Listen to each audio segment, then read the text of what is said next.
پہلے تو میں نے مسلمانوں کے اخلاق سنے تھے، اب تو میں نے دیکھ بھی لیے۔ پر یہ بتا، جب 12,000 آیا تھا جان کیوں نہیں چھڑائی؟ تو حضرت چارہ کاٹتے کاٹتے رو پڑے، فرمانے لگے تو نہیں نہ جانتا، یہ بیٹیاں سانجی ہوتی ہیں، پتہ نہیں نا؟ میرے رسول پاک نے تو خاتم تائی کی بیٹی کے سر پہ کپڑا رکھ کے کہا تھا بیٹیاں برابر ہوتی ہیں، تو یہ نہیں پتا جب اس کی 6 بیٹیوں کی شادی ہوئی ہے میرے اندر روحانیت کتنی بڑی ہے۔ فرمایا پھر 12,000 آیا ہے تو 2-4 بچیاں پھر گئی ہیں، مجھے نہیں پتا میں اندر سے راضی کتنا ہوں، میں تیری نوکری کرتا رہوں گا، پتہ نہیں اللہ کتنی بیٹیوں کو بیاہ دے گا۔ اتنا رویا وہ عیسائی کے پیروں میں بیٹھ گیا، کہنے لگا بابا میں نے تیری مخالفت کی ہے پر تیرے قریب آ کے پتہ چلا ہے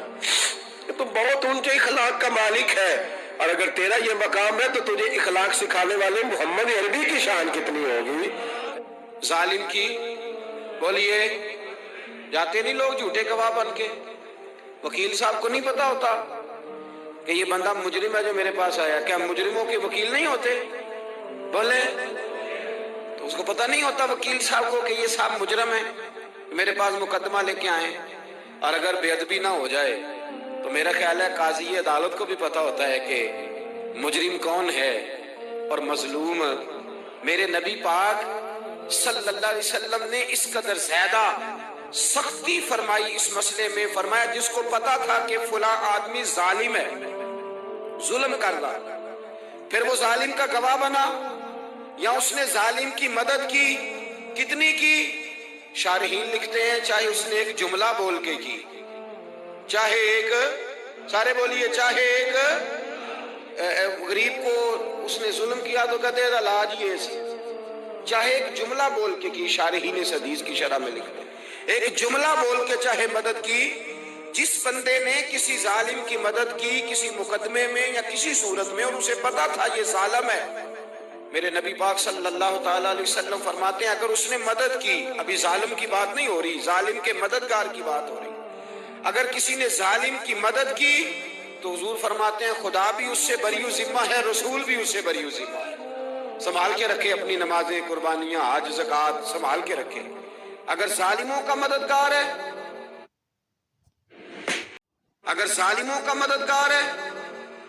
الیکشن آ لینے دے، آپ کو نظر آ جائے گا کون کون ظالموں کا مددگار ہے، نظر آ جائے گا۔ اپنی جیب سے لوگ پیسے دے کے ظالموں کی مدد کریں گے، ان کے فلیکس چھپوائیں گے، بورڈ لگوائیں گے، جیبوں سے پیسے دے کے۔ ہم نے خود آگ لگائی ہے چمن میں اپنے، بے سبب گردشی ایام کو الزام نہ دو، ہم نے خود نور کا ظلمت سے کیا ہے سودا، کر کے توہین سحر شام کو الزام نہ دو۔ ظالموں کے مددگار میدان میں آ گئے، یہ چھوٹا لفظ نہیں، میرے حبیب پاک صلی اللہ علیہ وسلم نے فرمایا جو ظالم کا مددگار ہے سن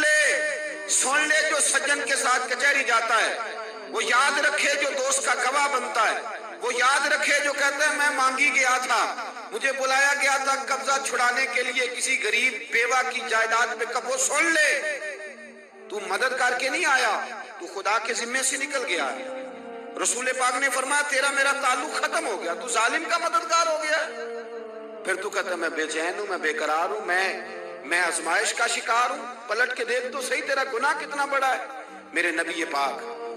صلی اللہ علیہ وسلم کا ایک اور فرمان سن لیں، ابن ماجہ ابو داؤد میں موجود ہے، اس حدیث کو آپ نے یاد کر لینا ہے، کر لیں گے انشاءاللہ، سارے کہیے انشاءاللہ، کر لیں گے یاد۔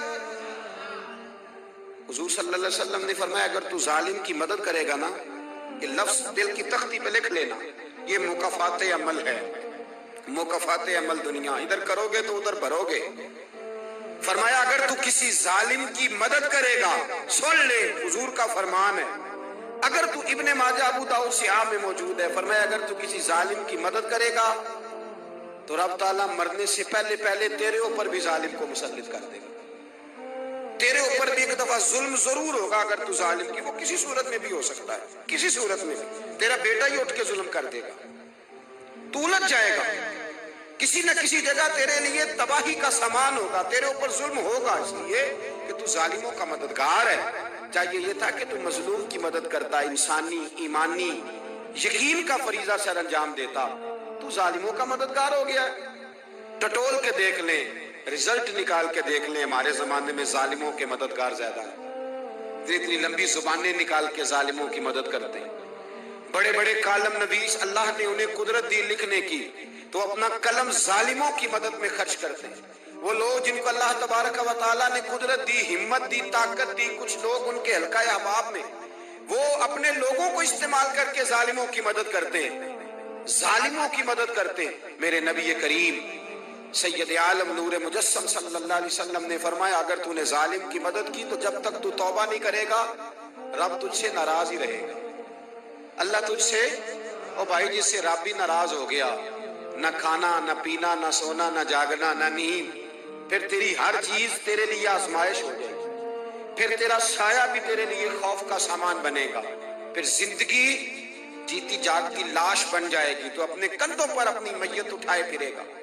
جب تو ظالم کا مددگار ہوگا. اور نبی پاک صلی اللہ علیہ وسلم نے فرمایا ظالموں کا مددگار بھی ظالم ہوتا ہے. ظالموں کا مددگار بھی،